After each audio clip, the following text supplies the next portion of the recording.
In this video, I'm going to show you how to find trending near Memecoins on Dexscreener. Show, subscribe, and turn on bell notification to this channel for lots of educational guides and contents like this.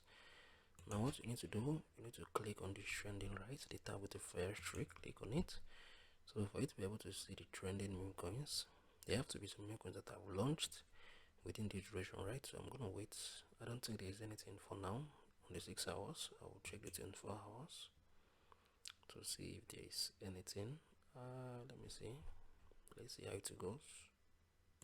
So from what we are seeing here, the last token that was launched here is a month old, right?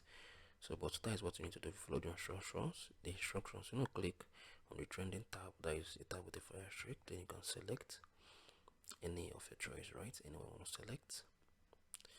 So this is basically how you can find trending near Memecoins on Dexscreener. If you find this helpful, please share that in the comment section. I'll see you guys in the very next